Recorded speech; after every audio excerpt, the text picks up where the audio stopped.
Welcome to the Schuh Show. That's Rob Schuh. I'm Grant Cohn. We have about 14 topics in an hour to get through them, so let's dive right in. Rob, good to see you. Good to see you as well, Grant. I have a feeling that this could be the day that something happens with Jimmy Garoppolo. Two things we got to talk about. One, Deshaun Watson. Something's happening with him today. If his charges are criminal, then he's not playing anywhere probably ever again. If they're civil, he could get traded today. And according to Daniel Jeremiah, everyone in the league, or he's talking to, expects Deshaun Watson to go to Seattle. Yikes. So it seems like everyone thought Jimmy Garoppolo was the next domino after Russell Wilson.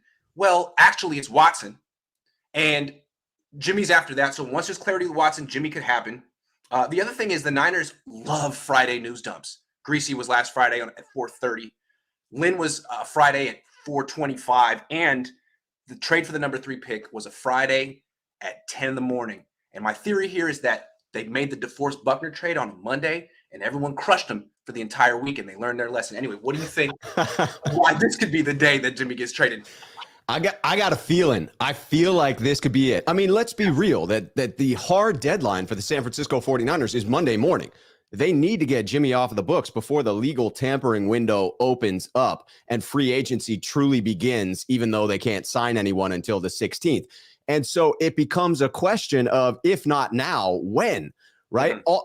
To me, this is long enough for the surgery to have taken place, a few days of recovery to have begun, and for a doctor to come in and say, well, the initial healing has begun to happen and it looks positive right now.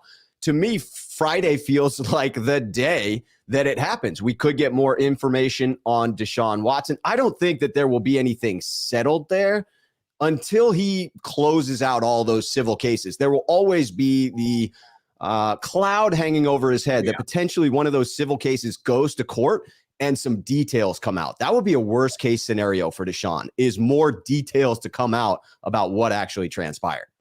Still, I'm not trying to say what should happen. I'm trying to read the tea leaves here. And I think if these are civil charges, he could get traded today, Deshaun Watson. I think there are teams that might be interested in Jimmy Garoppolo, like Pittsburgh. That's probably much more interested in Deshaun Watson under the right circumstances. I mean, no one really knows what happened with him other than that he went to every single massage therapist in Houston, which is weird in and of itself, but no one really knows. I'm not saying that 22 women are lying. Of course not. But no one really knows. And if there's civil charges and he's already missed a year, I can see a team that's already morally relativistic.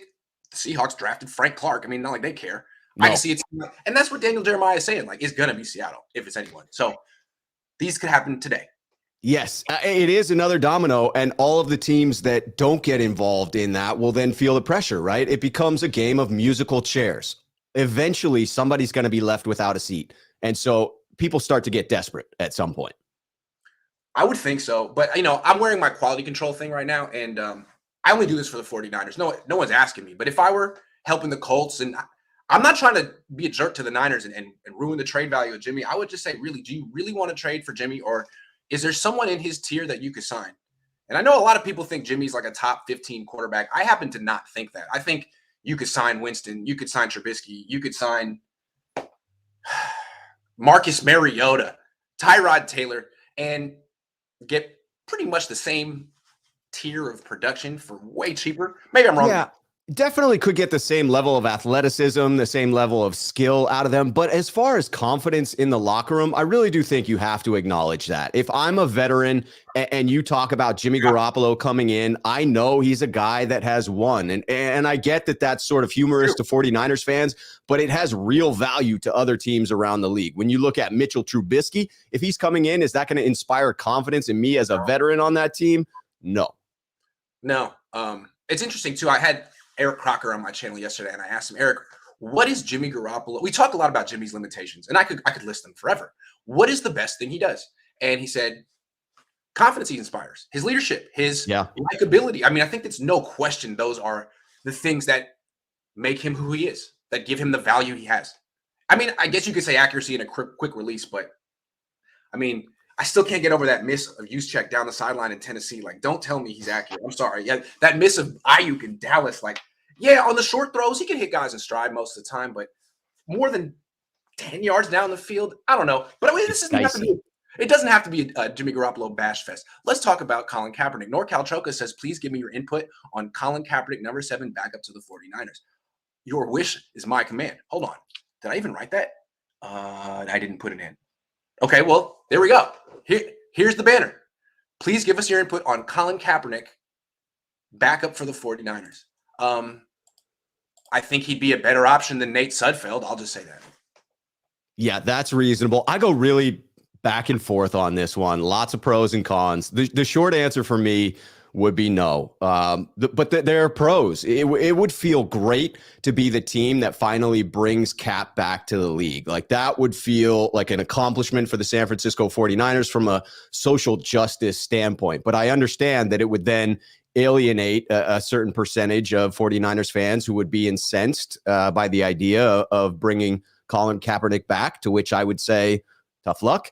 But, you know, the other pro, it would be, you would think, a really cheap contract, right?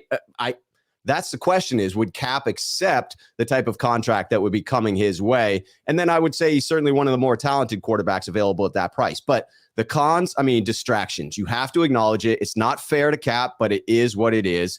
He hasn't played in 5 freaking years. He's 34 years old as a mobile quarterback.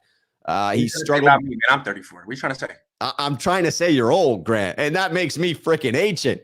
It makes me ancient. But, you know, if Tom Brady can still play, I could make it into the league at this point. Look, surprisingly, I'm going to disagree with you on this one. I'm in on this. No one knows where Colin Kaepernick's at. No one's asked him. He's like Willy Wonka. He's locked in his chocolate factory. No one comes in. No one comes out. Everyone just projects why they think he's being so quiet. I don't know, man. He's working out. He wants to play. Give him an offer. Put the ball in his court. Give him an offer that's, you know, commensurate with the 34-year-old quarterback who hasn't played in 5 years and is going to be your backup. You don't have to pay him more than you paid Nate Sudfeld, but make him say no. Bring him in. Let him see if he's a distraction. Let him prove himself. And if anything negative comes of it, you could get rid of him. I'm tired of the outside world saying Colin wants this and Colin will do this, or this is going to happen, or this would happen. Like, we don't freaking know. It would be interesting. And I think he would be a much better backup than Nate Sudfeld. Like, you need a backup who can win a few games if Trey Lance gets hurt. Trey Lance got hurt multiple times last year. They'd be much better off with a quarterback who's A, won in the NFL, and B, extremely similar to Trey Lance. Give him a chance. I'd like to see it. I like those pros. Let him say no. My only question for you is, as a guy who never wanted to focus on his mechanics, would that be any sort of a bad influence on Lance? Hey, man, if you see an iota of a bad influence, cut him. I'm just saying, give him a chance. Bring him to camp. Bring him to mini camp. Why not? You could. It's not like you'd have to give him $100 million. No. I mean, I think it's low risk, high reward at this point. And, you know, Colin Kaepernick, the last time he was around, he was in his late 20s.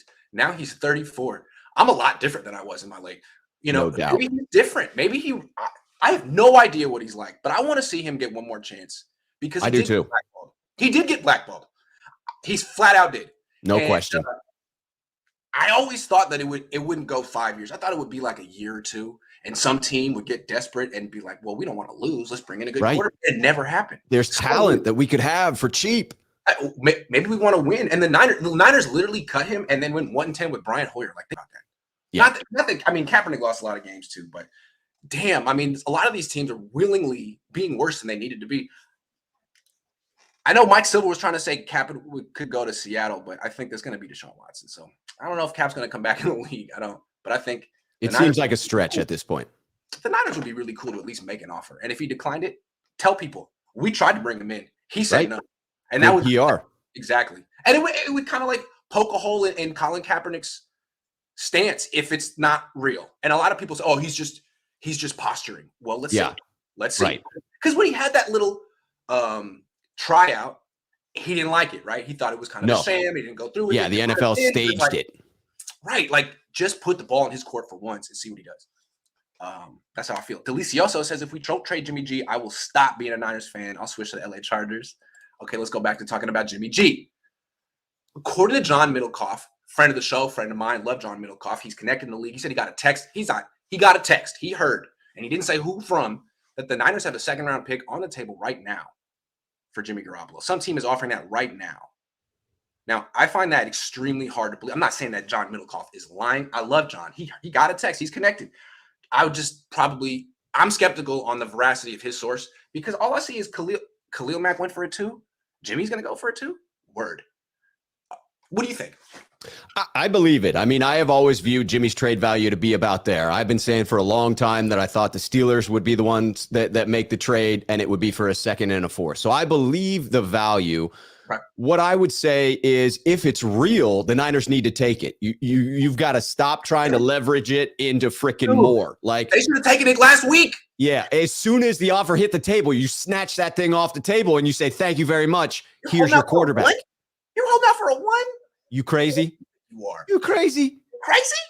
Because my biggest fear is that the Niners end up getting stuck with the bag, that they overplay their hand. They're like, oh, whoa. We got 2 or 3 teams interested in Jimmy Garoppolo. We're going to play a little bit off of each other. And then one of these teams says to themselves, why are we overpaying for Jimmy Garoppolo when there are other options that are moderately less expensive and just minorly less qualified? So to me, this is a nightmare scenario where they get a little cocky because there are multiple teams that are kicking the tires, not making legitimate offers, but kicking the tires. And then all of a sudden they pull out and the Niners are stuck a few hours before free agency with Jimmy Garoppolo still on the books. Now what do you do? I'm sorry. I just don't believe this report. I could be wrong, John. If it's right, I'm gonna personally say that I'll never doubt your sources again. And I don't doubt your source. I doubt this one guy being right. And I don't know who it is. Because if Khalil Mack is worth it too, then Jimmy's got to be worth less. Because Khalil Mack is good. And Jimmy, I'm not going to finish the sentence. But let's go to Carson Wentz. Okay, so Carson Wentz went for a 3 this year and a 3 next year. That can become a 2 if he plays 70% of the snaps, yada, yada, yada. That seems fair for Jimmy Garoppolo. The 2 is something that could come next year in a conditional fashion if he stays healthy, makes the playoffs, and does all the things that Jimmy's best supporters thinks he can do. Getting a 2 this year for Jimmy, if that's on the table and they haven't said yes yet, dude, what? No, I think it's the conditional next year, like the Wentz thing. That'd be great if they could get that. I agree. I tend to think if you can get 2 3s for Carson Wentz, that there's a scenario, very likely scenario, where you get a second for Jimmy Garoppolo. But I agree that it's more likely a conditional second that comes in next year's draft. I think that Carson Wentz is better than Jimmy Garoppolo, but frankly, a lot of people don't. I put that out there on Twitter like that's common knowledge. Everyone's like, what are you talking about? Like, oh, okay. So I guess if that's what Carson Wentz is going for, then Jimmy Garoppolo, 2/3, 1 could become a 2. Take that. Yeah. As P. Diddy would say, take that. Don't be a fool. Take that. All right. Let's answer a couple questions. Yeah, you're going to become a Chargers fan. Good luck. Mark says Jimmy does have a rep as a good locker room guy and leadership. It suits a team like the Colts who had a locker room negative. Here's the thing. The Colts are mad at – it seems like people don't like Carson Wentz because he's like extra religious and maybe pushy about it, but mostly he's unvaccinated. Right. And I think a lot of like – executives are like, man, you're setting a bad example. And it's like, okay, so that's legit, but you're really going to switch from Carson Wentz to Jimmy Garoppolo because he's vaccinated and well-liked? Like, that's ridiculous. That is ridiculous. It is ridiculous. It is, but it's very real. I mean, I got several statements from Nate Atkins, who covers the Colts for the Indianapolis Star, around Jim Irsay himself souring on Carson Wentz earlier than people would have liked to admit within this season. And so I do think that in that particular scenario with the Colts, Jimmy's appeal as a locker room leader really is an added value that could push him to that organization. This feels a lot like when the Jacksonville Jaguars brought in Nick Foles as their starter. It's like he wins. I don't know what he wins. It's like, okay, yo, not for you though. Matt H said the 2022 quarterback room, Lance Sudfeld and Hoyer, the pros to save significant cap space for pending free agents. I'm sure you will scoff, but it's possible.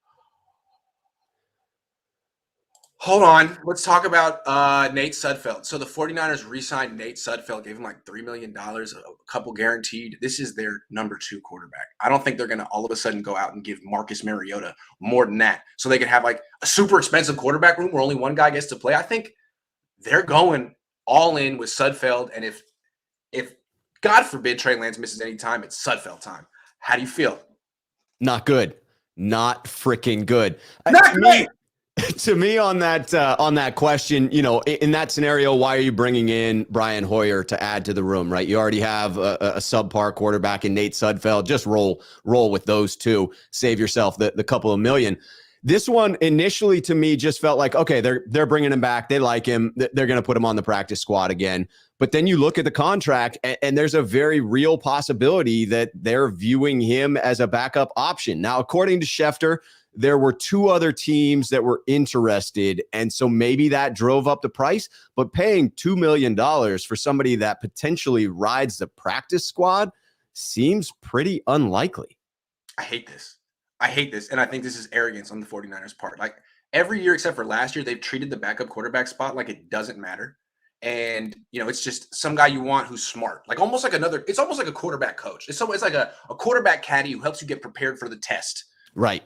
He's really good in the meeting room. Right. I don't give a damn about how he is in the meeting room. The meeting room. The one reason the Niners made the playoffs last year is because their backup quarterback won a must-win game. Yeah. Jimmy was hurt. They had to beat Houston, and they had a backup quarterback who could. Now, the Houston wasn't great, but still, they needed a backup quarterback to win a must-win game in freaking December. Might have been January, and he did. And now you're going to tell me that Nate Sudfeld was going to beat Houston? I don't think so. Nate Sudfeld was abysmal. He was so bad when he played in Philly that the head coach got accused of throwing the game. Yeah. Literally. And then got fired. Awful. This is a complete departure. The Niners spent all last season telling us how important the backup freaking quarterback was. Like, hey, we need to trade all these assets to bring in Trey Lance, not because we want to start him. No. Did you see how the last couple of years went when Jimmy Garoppolo? Did you see? It's important. We need a backup. We got to have that guy that can win games. And this year they're like, no. Backup quarterback? What do you mean? You don't need a backup quarterback. Dude, Nate Sudfeld is going to be Kyle Shanahan's quarterback coach in 4 years. He's just grooming him for the coaching staff. You already know. He's going to be his offensive coordinator in 10 years. I would bet any amount of toaster strudels on that fact. So my hope is that they just overpaid to keep him on the practice squad because of that additional interest from those other teams. However, $3 million to be on the practice squad? That's my hope. That's my hope. His agent, how did he finagle that? $3 million? The $3 million, thankfully, is with incentives. $2 million is the guaranteed portion. But what goes contrary to my hope is the Niners, in their press release, did the long version of Nate Sudfeld's history. They had all the other one-year contracts, and they were just mentioned. And then, as if it were the freaking piece de resistance of the article, they're like, Nate Sudfeld. Let me tell you a little bit about Nate Sudfeld. And they go through his history as if it's some storied history of success within the NFL. And they go back to talk about him as a native of Modesto. He attended the Indiana University, appeared in 37 games, as if they're telling the story of a quarterback that's relevant to the conversation. No offense, Nate. Nate Sudfeld has nothing in common with Trey Lance's skill set. Nate Sudfeld's a statue. Trey Lance is a mobile quarterback. So he doesn't even fit what the Niners are trying to do. And then he's never started a game in the NFL. 69 ever. snaps. 69 snaps. Yeah. And his quarterback rating is 77. And he's 28. And Adam Schefter actually wrote in the tweet yesterday that a lot of people think Nate Sudfeld's going to be a starter in the league. What? The man's thrown 37 passes. What? Yeah, man, I don't get it. Like, I if you want to keep him on the practice squad and like groom him for your coaching staff, that's cool, man. But actually get a backup quarterback. How are you not going to get Tyrod Taylor? Are you kidding me? How cheap are you? You're not going to get Tyrod or Colin Kaepernick or anyone that's played and started a game, one game. You can't get Colt McCoy. Colt McCoy beat you last year. You're going to go with Nate Sudfeld? Crazy. Please don't do that. Crazy. Why can't the Niners go all in with J.C. Jax a la Ramsey? I think they might. Who said they won't? Could. Who said they won't? I think they might. I thought Sudfeld has... He does. That's what Schefter tells us. Nate said it. J.G. Greenlaw in second Indianapolis for Nelson. Boom. Yeah, let's just get Quentin Nelson over here while we're at it. I think that sounds good to me. All right, moving on. Raheem Mostert sounds like he's going to test free agency. There was a report from Adam Schefter today that the whatever procedure he had in his knee cartilage was phenomenally successful, according to his agent, who I know. I like Brett Tesler a lot, but like, dude, I mean, that's what he's got to say. Like Brett, like he's gonna say, Adam, like it was such a success. You have no idea. It's the most successful surgery in the history of surgeries. Crazy. Tell everyone and help my client get paid. I would say the same damn thing if I was Brett Tesler, but like, dude, Mostert was healthy last year, right? I mean, someone said he wasn't, and then Mostert was like, I'm healthy. And then he got hurt in the so I don't know, man. I think he's probably gonna test the waters, and if he gets a deal, I think he's probably gonna bounce, which is too bad because I really like Raheem Mostert. I miss him. And when Me too. I would love to see the Niners re-sign him, but this absolutely feels like what an agent does prior to their client going out and testing the market. And it's humorous, right? Dr. Cooper said that in 6 years of doing this procedure on NFL players, this is the best recovery he's seen. And there's no reason to believe Raheem won't be fully healthy and ready to go. I mean, I'm sold. Sign me up. Yeah. No need to have your doctors look at him. Just sign the man to a premier contract. Again, if I were an agent, I would do that. I think Brett Tesler went above and beyond on this one. A+ work for Brett. And I hope, and I think he's probably going to succeed, and Mostert's going to get paid, and they're all going to be laughing in Cabo. Good for all of you. Yeah. But I think he's probably not coming back. I think so too. This feels an awful lot like Pierre Garçon when Kyle Shanahan came to San Francisco, where he was willing to pay more for Pierre Garçon to bring him into the offense, to be sort of a leader in the locker room. You could see Mike McDaniel doing the same thing in Miami by bringing in Raheem Mostert to the running back room. Miami seems like a natural. It does. Although if they don't bring him in, what does that say about his knee? That'll hurt. That would hurt Mostert's market if the Niners and the Dolphins, neither one makes a strong push for him. You know who could? The Jets. They took Tevin Coleman last year. And maybe Salah's like, I can't really create offensive players. Let me just get Kyle's. Mostert's hella good when healthy. Healthy. The Jets. According to Dr. Cooper, he's very healthy. I don't know who the hell Dr. Cooper is, but I'm freaking sold. If Trey had a rough game, everyone would scream for Cap. It would be 2021 all over again. I hope he does get a shot, but I think here's harder with history. That's an interesting point. And maybe that's why they signed Nate Sudfeld, because no one will say we want Nate Sudfeld. Yeah. Yeah. No, that's true. I mean, it will give Trey the entire year, regardless of how he struggles. That's a great point. I hadn't thought of that. Why do you think Jennings didn't sign the tender? My thought on Juwan Jennings is he's the only one of the unrestricted free agents that earns himself a multi-year deal. So being offered the tender, he can sign it all the way up until whatever deadline exists. I don't know when that is, but it's not right now. Until then, he's free to negotiate with the San Francisco 49ers. So he can, even though they've extended this tender, he is free to still negotiate a multi-year deal. And I think the 49ers would be wise to try and lock him up for 3 years right now to get him at a reasonable rate. I mean, he didn't have a wildly impressive statistical year other than the touchdown and third down conversion rate from his catches. So let me get this straight. Juwan Jennings was an exclusive rights free agent? Yes. Is that right? That is true. And he's now trying to negotiate a little bit more money because he played well? No, he was offered the tender, but I'm guessing there's conversations happening between he and the team, both wanting to get a long-term deal done. That's my speculation. I would think so. I mean, he did become like a more integral part of the passing game than Kittle in the playoffs. He was pretty important. I just wonder if he can't let me see real quick with Juwan Jennings, what his status is. I'm sorry. I'm a little unprepared. No, quite all right. Quite all right. Get this right. What is his situation? What is he? Because you're looking at a very impressive freaking season, right? I mean, all the way through the Dallas game, he had caught 27 passes. 23 of those went for first downs or touchdowns.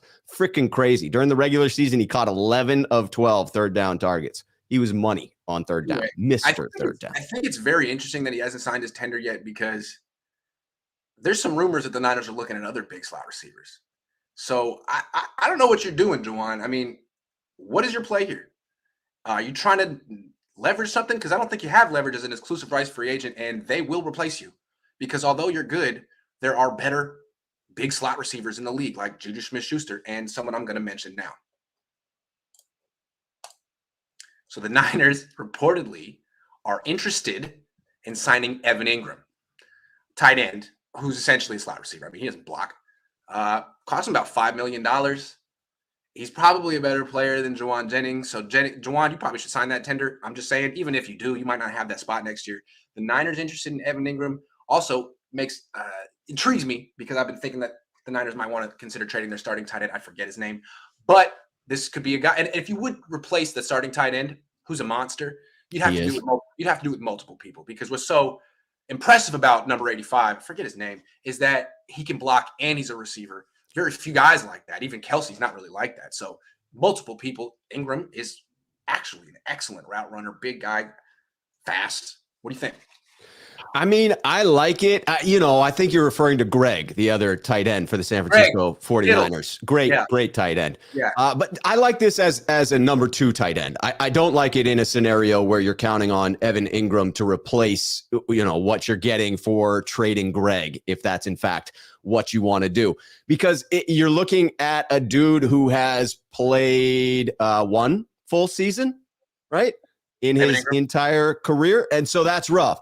His 2020 season, in the full season, 63 passes, 654 yards, 1 touchdown, his first Pro Bowl selection. Last year, 15 games, caught 46 passes for 408 yards and 3 touchdowns. So, not super exciting production, injury history concerns. To me, I would rather address the second tight end in the draft. To me, I've fallen in love with Jelani Woods. He's got size, strength, speed, athleticism. He's 6'7". The dude put up 24 reps in the bench press. That caught my eye. And then I kept my eye on him throughout the 40. And at 6'7", the man runs a 4.6 40. 6'7", 260 pounds. Now, the issue is he does have some alligator arms and tries to catch deep passes with his chest, a la Vernon Davis early in his career, and that doesn't go well. So he has like a 7.5% drop rate.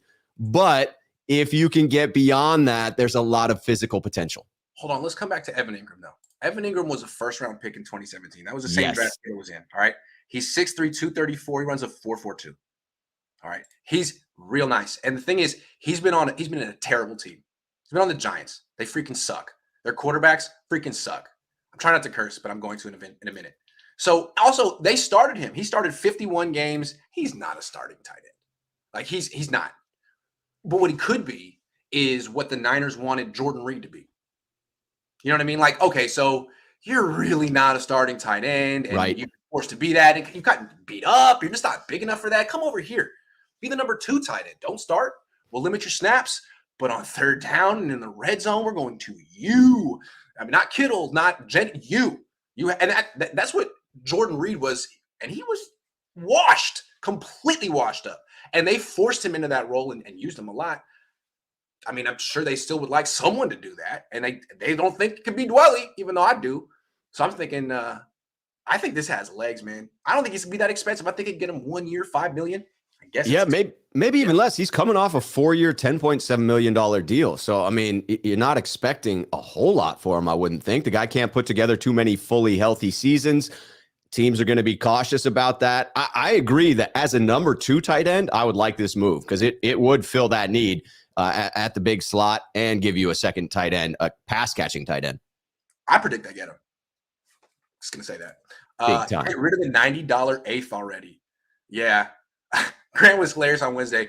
I called Jimmy the $90 bag of Bammer. I'm sorry. If you know what I mean, you know what I mean.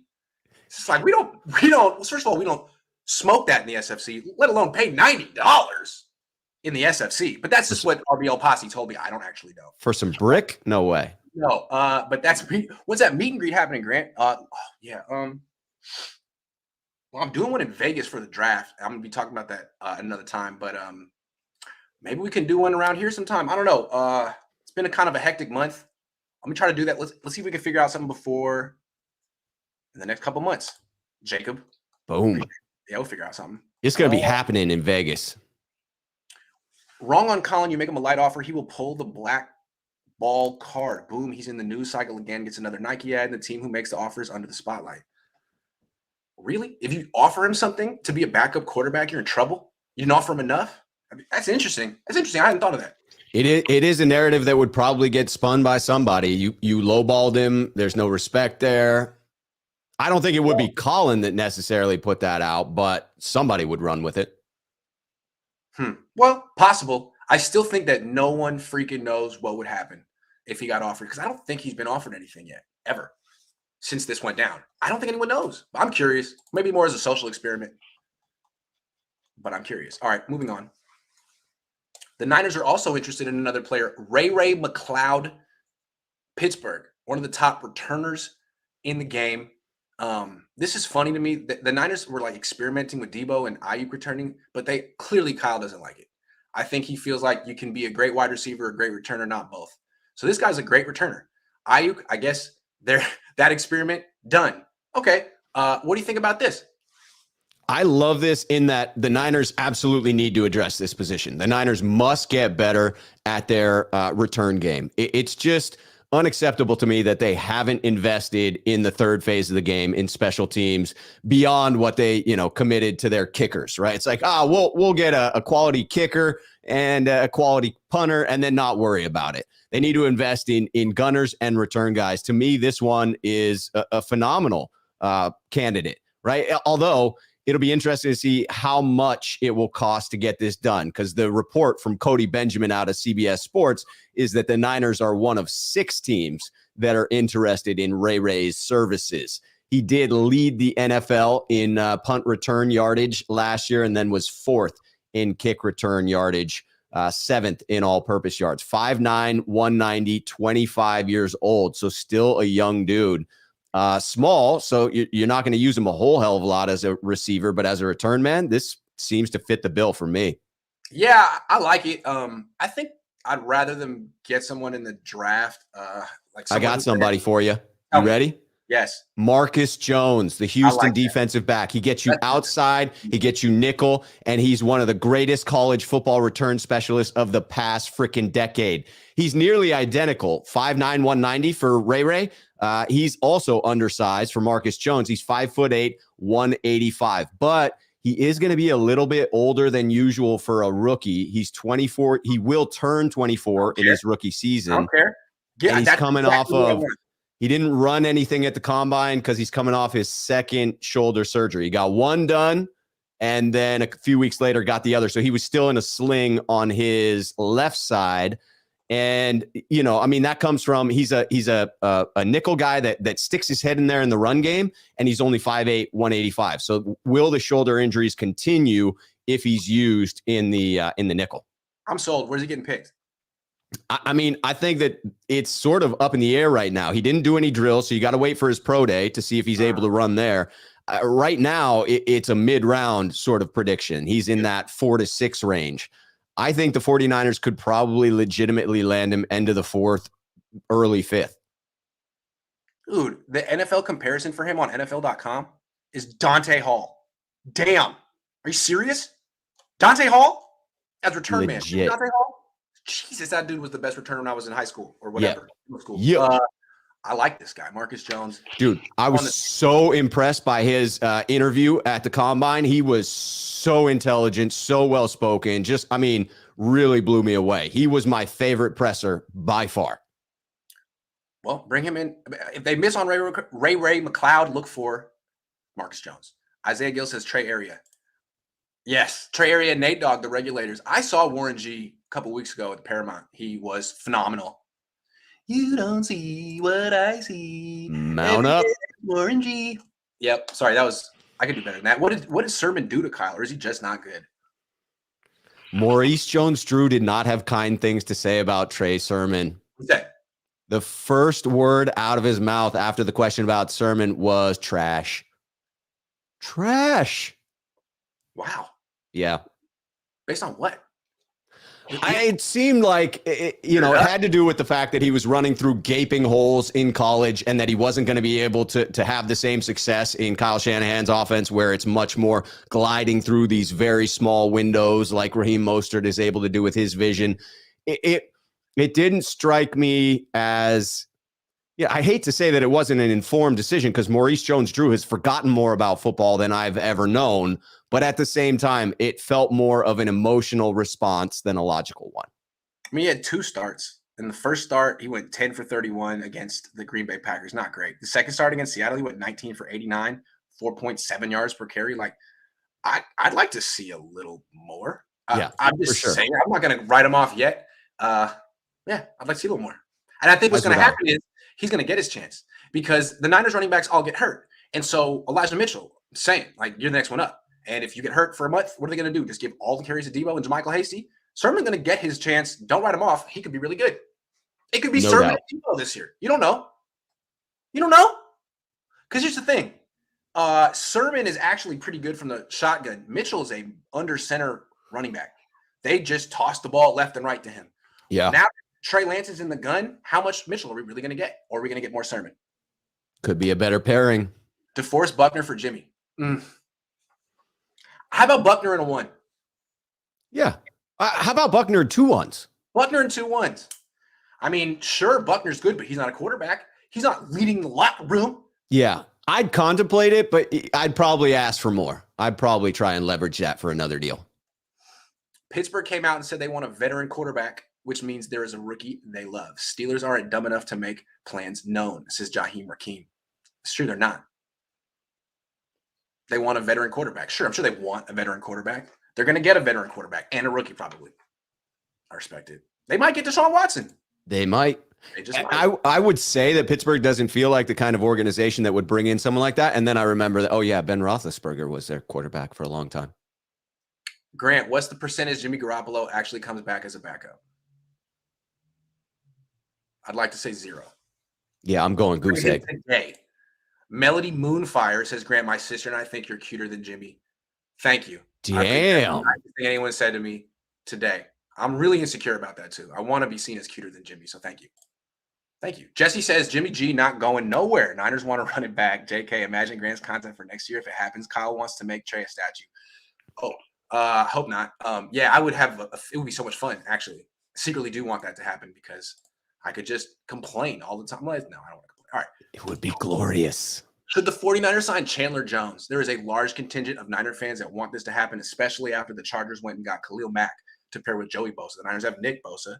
Why don't they go get Chandler Jones as opposed to worrying about a DB? What do you think?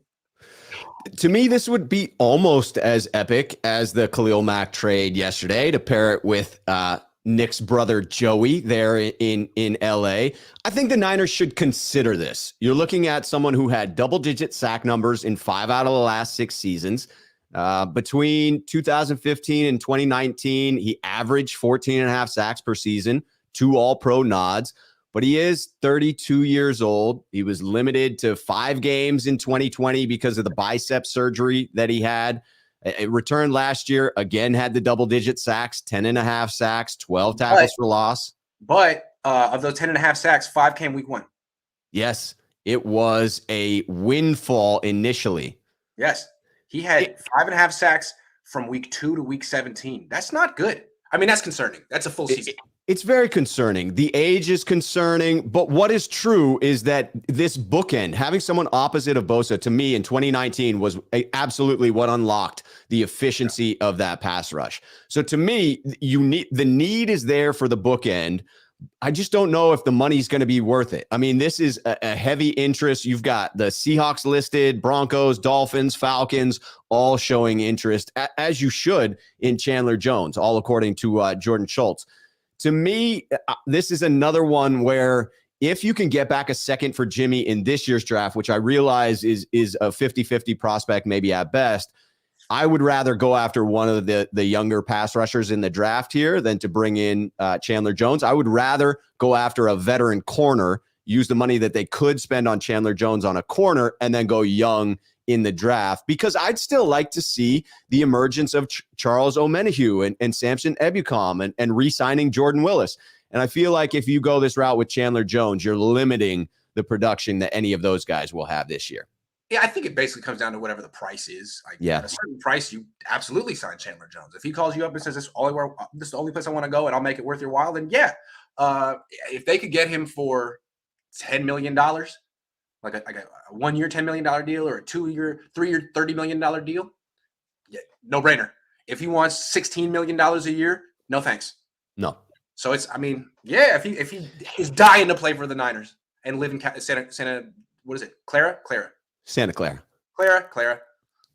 Which would you rather have? Would you rather have an elite number one corner or an elite bookend pass rusher? If you had to choose one. Would I rather have 2 great pass rushers or 1 great edge rusher and 1 great DB? I'll take that. I mean, that's the Rams formula. Yep. And I think the Niners had an excellent pass rush last year. They didn't necessarily have that, but they had. I mean, Ebukam I thought is good. Armstead's good. What you need is 4, not 2. Yes. And having 2 great ones is great, but having 1 great one, and all that depth and the waves that you could come at, just give me 1 excellent DB to go along with it. I'll take that. But I mean, really, it's not like people aren't going to be scared shitless to face the Chargers next year. I mean, damn. Oh my God. When those 2 are healthy, yeah, it's going to be crazy. Both are good options. Ingram can't catch, blocking not great, tight end 2 slot. Yeah, he does drop passes. So does Debo. I'm saying at a price as a tight end 2 slot, I think Kyle would be interested. Yeah. I'm just saying. I agree. And the guy that I presented drops passes too. So it's not like the rookie that I said we could go after would be any better in that regard. Hey, Gio, thank you for your $5. Kittle is the best thing that happened to the Niners as 49er fan. Kittle is the best thing that happened to the Niners. Have you heard of Jerry Rice, Joe Montana, Steve Young? You heard about them? You heard about Debo? Heard about Bosa? I did like Larry Kruger's points on your show where he talked about the outside value to Kittle, right? To the franchise, as a business, to the locker room. But I agree with the fact that from an injury standpoint, from a production standpoint, it's not so crazy what you've presented as far as trading Greg. You can't promote a guy if he's hurt. He can't be the face of your team if he's in the training room. And frankly, I think Debo's the face of the team. I don't know if the Niners agree, but I think the people would say that Debo's the face. I think he is now, yeah. Walking down before the game with the boom box is that's the team. Yeah. And then Trey, Kittle's the best thing. Yeah, we got you. If Joshua says if Jimmy G goes to the Colts, who wins more games? Ooh. The Niners. Jimmy's most likely not going to make it through the season healthy. I'm sorry. You can't say things like that. But that's probably what's going to happen. So seems fair. The Niners. Sorry. I agree. I have to go back through now that the AFC West has freaking changed, but I tend to see the Niners still as an 11-win team. Is Kittle in the doghouse? Yeah, my doghouse. Greg? They fired his position coach. What's that about? Christian Watson had 2 didn't fire him. Christian Watson had 2 kick return touchdowns last year. Just saying, I still like Christian Watson. You already know how. Love that. I just think he'll be gone by the time it gets to our pick. With the coach upgrades, could that have been the issue this last year? I'm predicting the coaching is going to look cleaner as opposed to last year. A lot of experience left. A lot of young guys coming in. Be interesting to see how that goes. Yeah, I'm going to be covering the coaching changes with Jack on my program this afternoon at 4:30. So if you want more info, tune in. Boom. Murphy says, if Trey works extremely hard this offseason and puts 100% of his focus into football, do you think he'll be able to throw a spiral by next year? That was hella funny. They set it up, and then the punchline. It was great. That's cold, Murphy. I was cold. But you know what? I got to respect it because that's how I would do Jimmy Garoppolo. I would like to think so. I think a lot of the spiral thing from him is him pressing and literally gripping the ball too hard. He needs to calm down and play a little bit. But maybe I'm wrong. Maybe he has small hands. I don't know. I'm not talking about small hands, though, because I can't. I play with Nerf balls. Niners are connected to so many free agents as Chase. Bro, with what cap space? Jimmy best be gone here in the next few days. They better not cut Samson Ebukam to make this cap space. I actually like Samson. He should stay. That could have been a topic today, too, but we can't talk about everything. I just say don't cut Samson. Don't. Talk to Samson. Draft Matt Ariza from SDSU and cut Mitch Wish. Oh, I'm down. No, don't draft punters. You don't want the punt god in round 3? You can sign punters. You don't need to spend draft picks on punters. No, absolutely not. Bump Amenahue inside like they did with Keyboom. Yeah, I mean, I trust Kosirk. I think he knows pretty much how to generate a pass rush. He's kind of the best at it. Ruby no says doubt. Debo's the base of our team, but I feel like Bosa is definitely under talked about. Dude has been insane to the adversaries. He's had amazing player.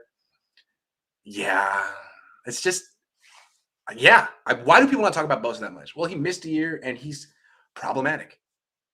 He is problematic, and in the pressers, he just is underwhelming. I mean, when you ask him a good question, you get zero back. I don't know, kind of. You could say that. I kind of like his answers after losses. He won't sugarcoat it, but really he has nothing to say. All right, Right. Going.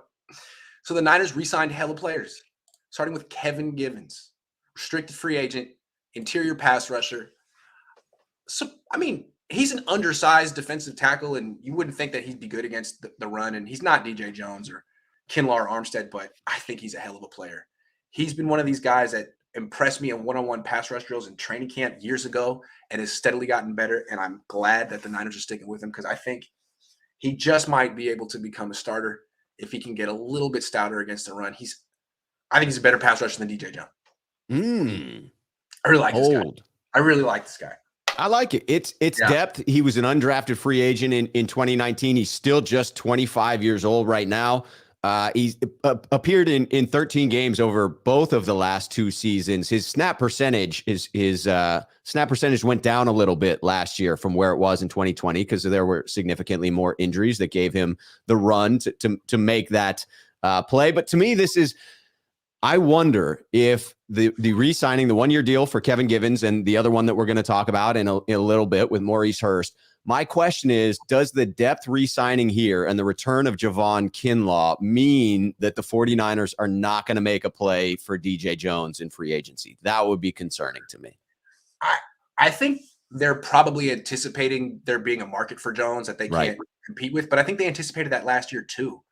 I think they were like, wow, we can get Jones on a 1-year deal for $3 million. All right. Like, sorry you didn't get your big Mondo contract. Sorry, we can't offer it to you, but we love you. And I think they'll keep probably offering him a 1-year deal. Like, hey, if you got nothing better, but if you're watching, someone should sign DJ Jones. He is a hell of a player, and I do think he can be a 3-down defensive lineman in a pinch. He actually is a pretty decent pass rusher.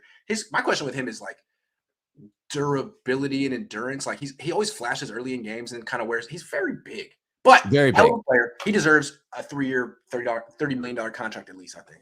That's rough on the lower body to be his size and his quickness, right? I mean, you get that sort of get off, and that's just an incredible amount of torque that you're putting through your lower limbs. Kinlaw doesn't have that.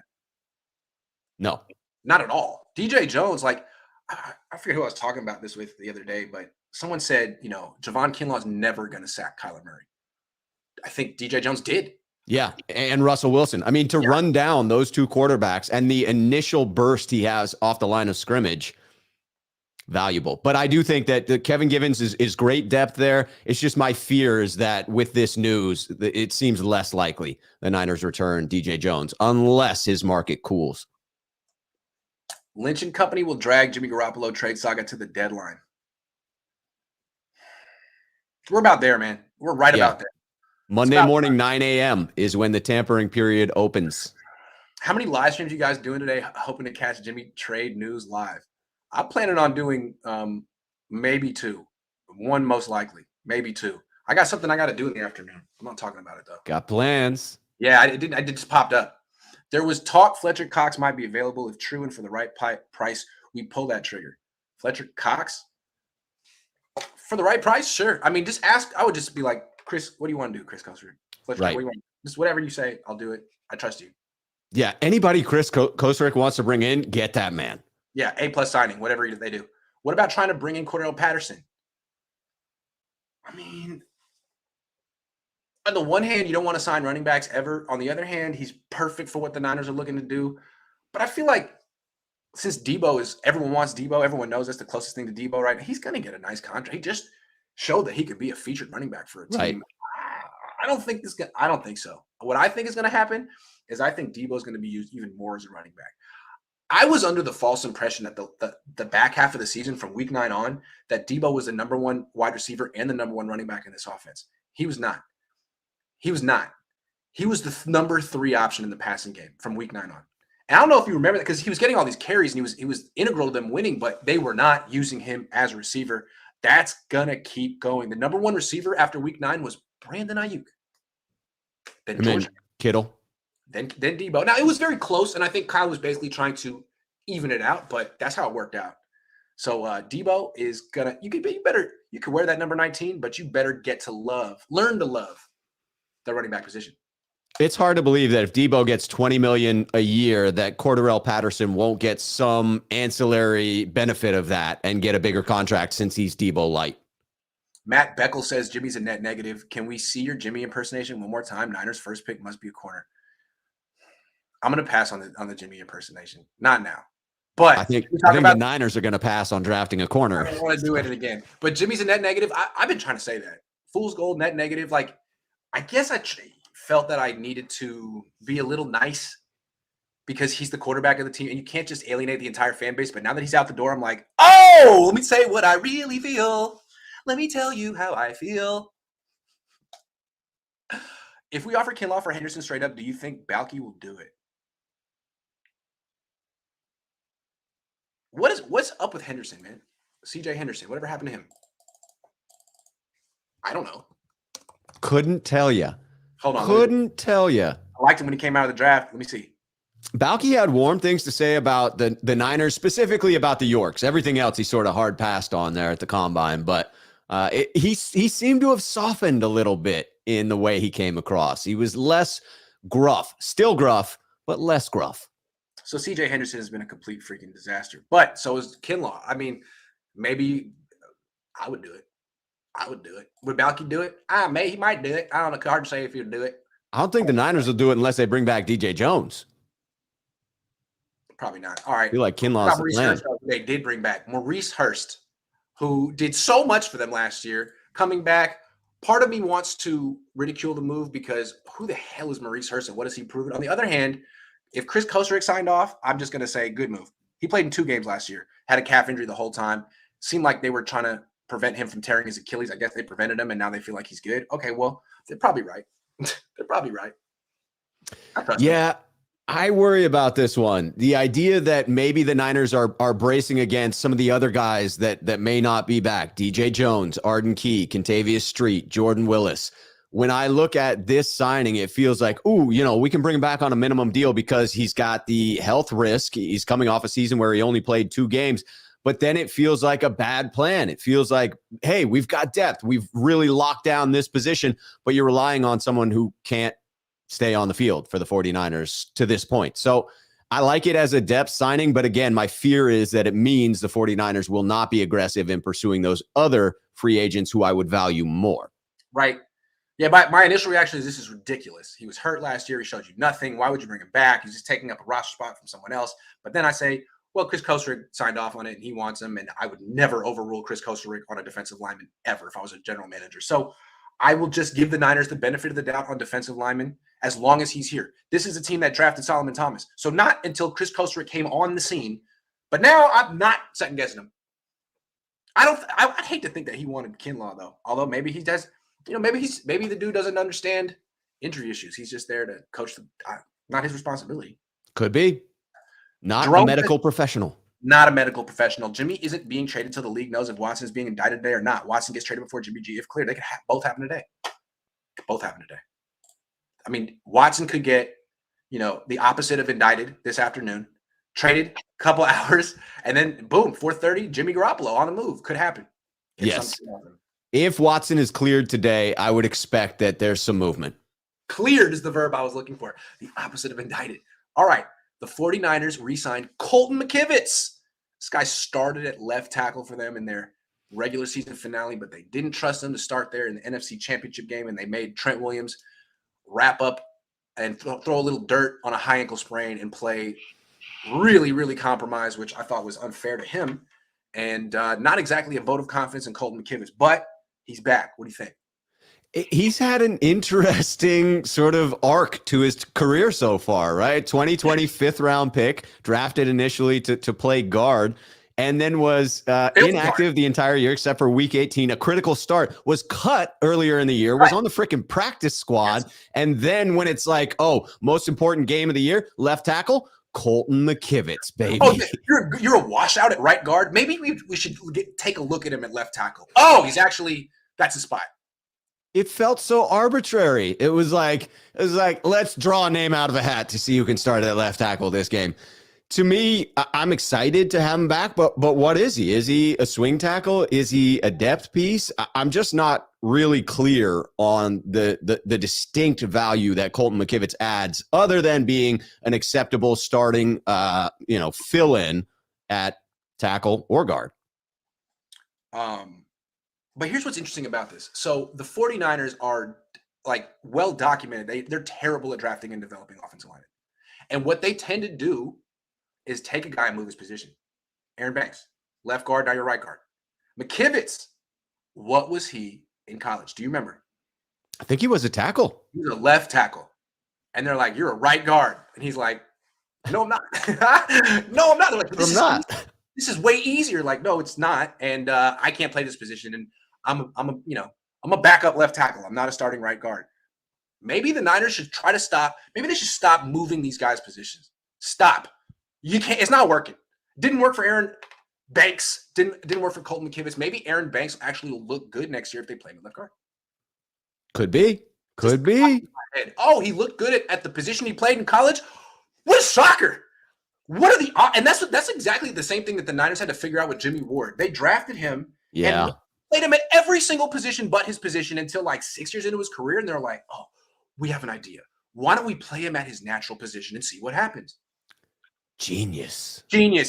We drafted a D-line with our first pick. We do it every other year. D-line, O-line minus Lynn's pick. Not corner wideout. Trenches always with this regime. I think you're absolutely right. That's exciting. But here's the thing. They don't have a first pick, a first-round pick. I mean, I think the Niners have shown they definitely like taking wide receivers in round 2. They've done it plenty of times. Could take a safety. Although Lynch hasn't done it. Lynch was a third-round pick. Did you know that? I did not. Good fact to pull. Maybe he's like, man, if you could get someone like me in the third round, why would I spend a second round? Right? There's so much good talent in the first couple of rounds, but so many of them are going to be off the board by the time the Niners get up there at 61. It is depressing. Christian Watson, Boye Mafe, Nick Bonito. Another guy coming back, JaMycal Hasty, who I really like. I feel like they used him as a third down back this year. I don't like that for him. He has to block and run routes. I think he's a running back. Now, he does have a fumbling issue. So did Jeff Wilson Jr. That's definitely fixable. So did Tiki Barber. Fixable. Been in the league a while. He's explosive. He's really quick. He's got these jump cuts that Elijah Mitchell doesn't have. I'm not saying he's better than Elijah Mitchell, but I'm glad he's sticking around on this team. He is someone with upside. I like him. Good move. What do you think? I'm a little on the other side of this one. Not passionately so. I'm not going to degrade JaMycal Hasty, but I look at a guy who over the past 2 seasons, 55 carries for 216 yards, 2 touchdowns, 30 passes for 190 yards. I guess I don't see the same level of explosion that you do. I see the quickness. I see the short area quickness. But as far as true explosion, to me, this feels like within the running back room, the position I would like to see an upgrade at. If Mostert were brought back, I would love to see Mostert as the primary third down back as opposed to JaMycal Hasty. I get bringing this in as an inexpensive way to fill out the running back room, but to me, he's on the bubble. And if they can bring in anyone else to compete, it's going to be against JaMycal Hasty to potentially get bumped again to the practice squad. I wish the Niners would bring someone in to compete with JaMycal Hasty so he'd get his ass handed to him by JaMycal. I'm Team JaMycal, man. Make me proud. I always fall in love with the undrafted free agents. Like, you see him in camp, you see their story, you see him improve, and it's just, I love it every time, every single time. So JaMycal, I'm a fan of yours. Keep pushing. You're probably better than Trey Sermon. Probably can do most of the stuff. I mean, he's quicker than Trey. Yeah. So keep pushing, baby. I'm sure it'll work out in the same level of amazing production as Ross Dwelley this season. Ross, here's what's going to happen to Ross. My prediction, and I'm always wrong, is that Ross is going to sign with Miami. Ooh. The dude that not created him, but found him and developed him, Embry, is there. Yeah, and hang behind Gesicki. I had Embry one-on-one this year, and you thought I might ask about Kittle? No, just Dwelley the whole time. And I put it on my YouTube channel. And I was like, so what was it about Dwelley that caught your eye? And he's like, well, I mean, his hands are borderline elite. That's what he said. And so if he feels that way, I could actually see Dwelly going to. I know they have Mike Gesicki, but he could go there and be a player for Miami. Yeah. That's my prediction. I like it. Jake Brendel re-signed. Let us know about Jake Brendel. Jake Brendel, there's not a whole lot to know about Jake Brendel. The question for me in this one is... Needs no introduction. Jake Brendel. Wait, who went to my alma mater? I'm telling you, like, this is obviously someone that they view as a backup for Alex Mack. I mean, that's what his role was on the team this year. The question for me now becomes, how many linemen do the 49ers have on their roster versus how many do they usually carry? Because this re-signing may have signaled that the Niners don't invest in a position I believe that they should.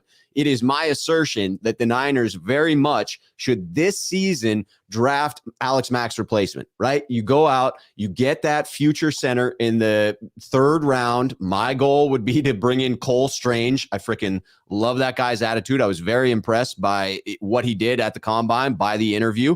And then you have a competition at right guard between Banks and whomever you bring in. And then you have a perfect transition to Alex Mack. The problem that I see with re-signing Jake Brendel, even though it was a very inexpensive one-year deal, is does it signify that the 49ers roll with who they already have and don't invest in interior offensive line? That to me would be a mistake. That would be believing that Aaron Banks is going to take the next step instead of insulating yourself against the possibility that he doesn't.